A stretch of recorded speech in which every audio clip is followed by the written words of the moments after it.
What's happening, everybody? Trey here, joined by my dad Sean, and today at Reactions to the Classics, we're going to be battling two classic jazz performances, both vocal performances right here. I want to shout out our longtime patron and friend of the channel, AnCat Dub. AnCat always brings some very unique battles our way, and today's no different. We're going to be checking out the Queen, Aretha Franklin, and the track Somewhere against Johnny Hartman and John Coltrane's Lush Life. So looking forward to this one.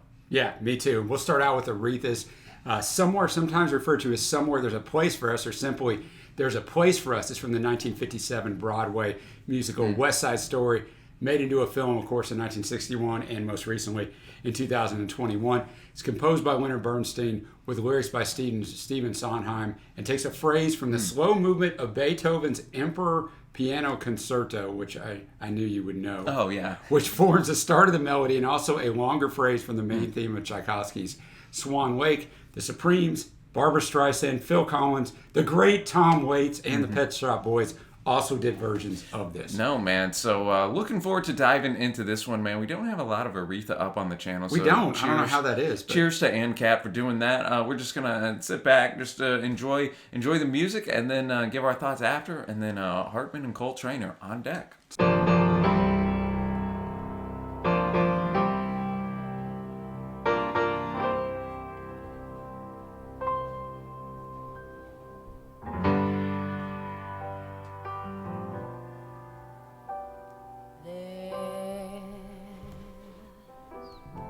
A place for us somewhere. There is a place for us, peace and quiet, and open air. It waits for us somewhere.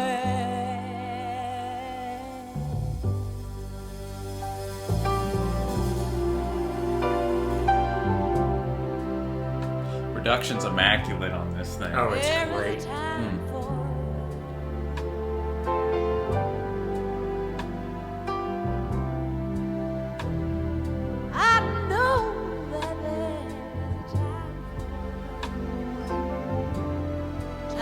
Together, just a little bit of time to spare, time to learn, oh, time to care.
Upright bass and piano just playing off each other real nice. Aretha playing the piano on here, yeah, too. Man. I like it.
take you there.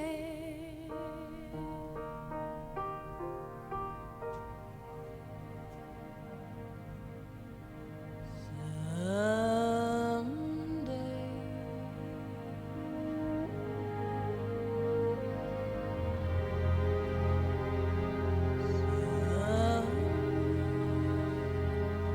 Somewhere.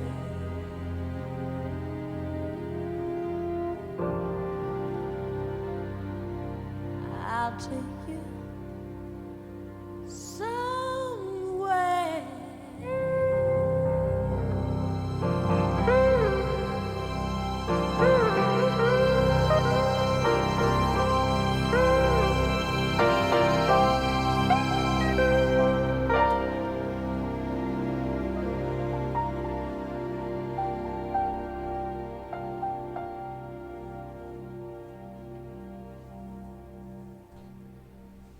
Aretha Franklin bringing it here with Somewhere. I will admit that most of the Aretha stuff I know is kind of in that mid-60s era where it's more, soul, kind of with huge horn sections, very energetic.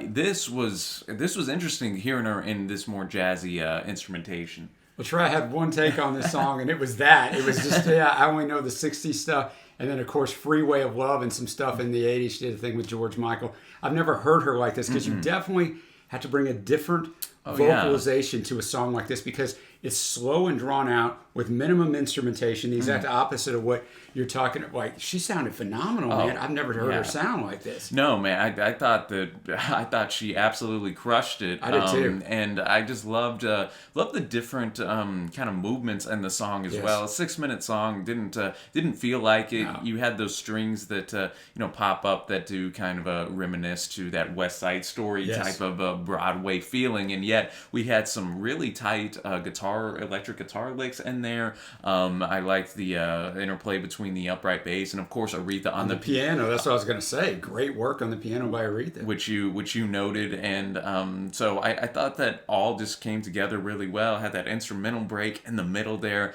to kind of enjoy it before Aretha hits again some very strong vocals. Newsflash, Aretha Franklin can bring it on the vocals, of course, but I thought it was great. The production was really good. I'm seeing here on the notes here, Quincy Jones actually on production here. So powerhouse stuff. From 1973.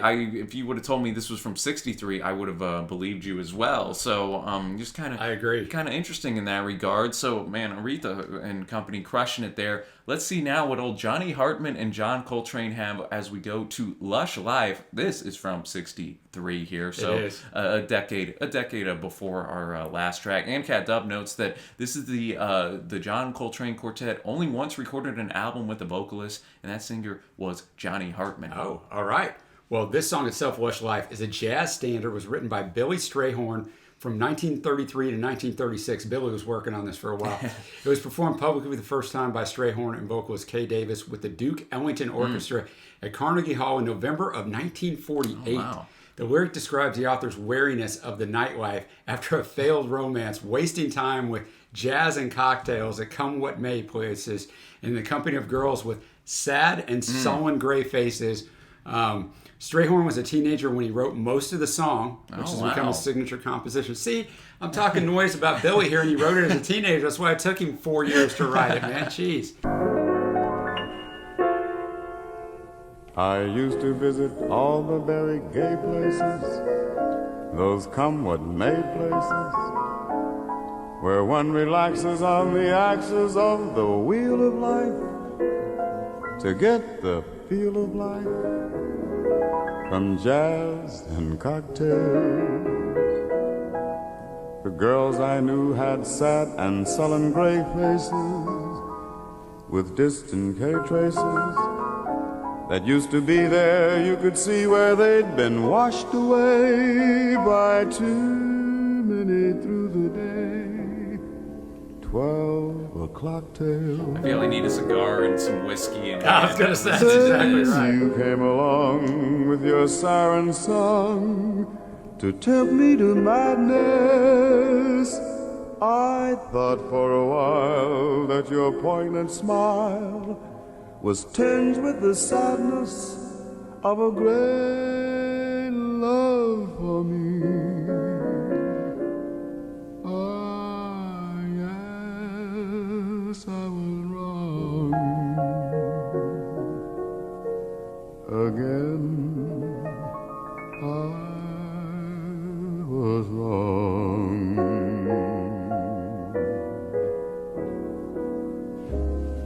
Life is lonely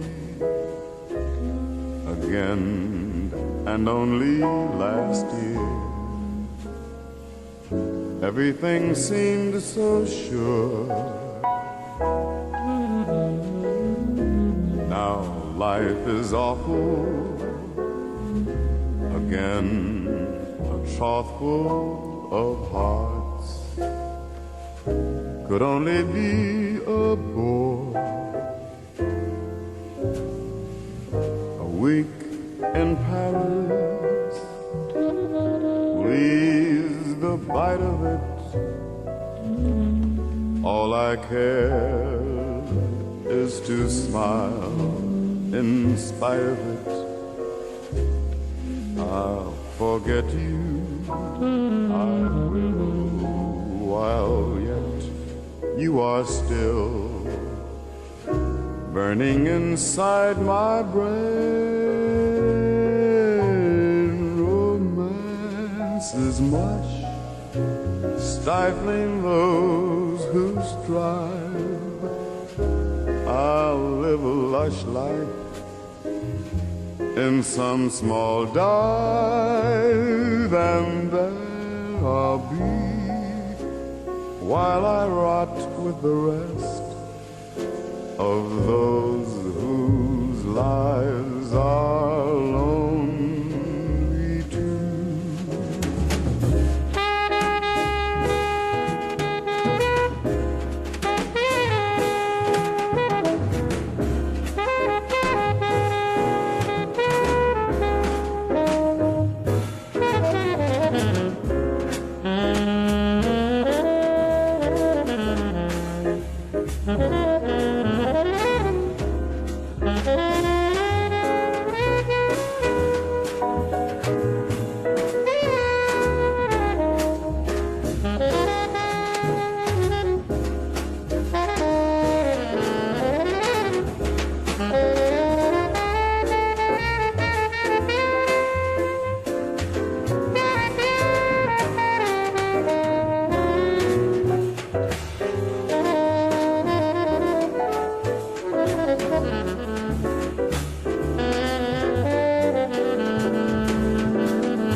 Stifling those who strive. I'll live a lush life in some small dive, and there I'll be while I rot with the rest of those whose lives are lonely too.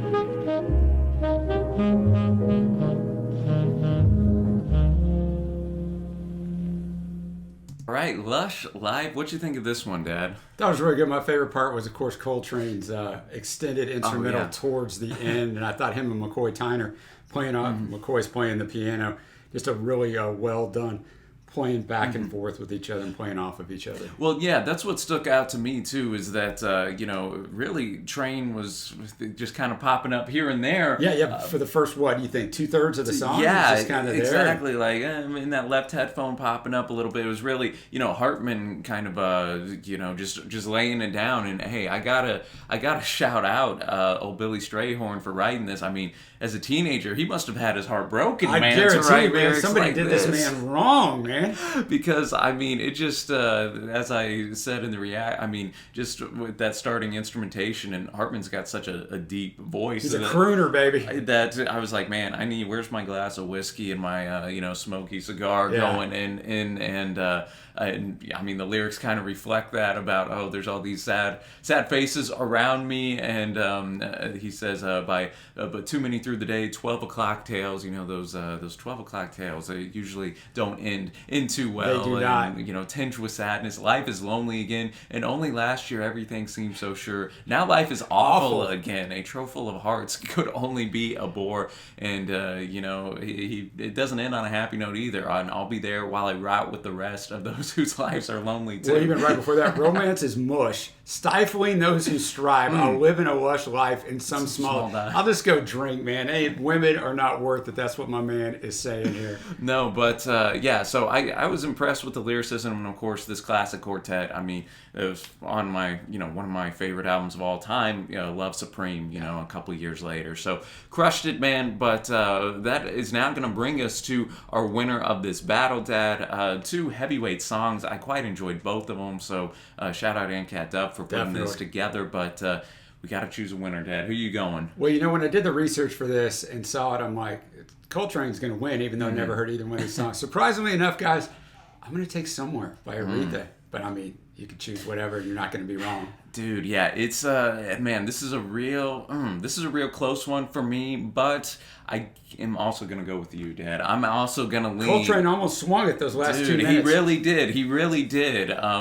Just an unbelievable section by him there. But from start to finish, I did like the Aretha's Somewhere song just a little bit more. I thought it, and with Aretha's voice on top of it, just kind of put it just a little over the edge. But we'd love to hear from you. Let us know down below which of these two tracks you have coming out on top. Be sure to show ANCAT Dub some love as well. And we're always open to other suggestions that we need to check out kind of in the jazz world, so to speak. Exactly, because we need a lot of education there, me more than him. If you'd like to support us in any way, as ANCAT Dub does, check out the Patreon link below or the Patreon link on the end screen. Also throw a video on there you might enjoy. Also give us a thumbs up and a subscribe if you haven't already. And until next time, y'all, thanks for watching. Happy listening, and we will see you.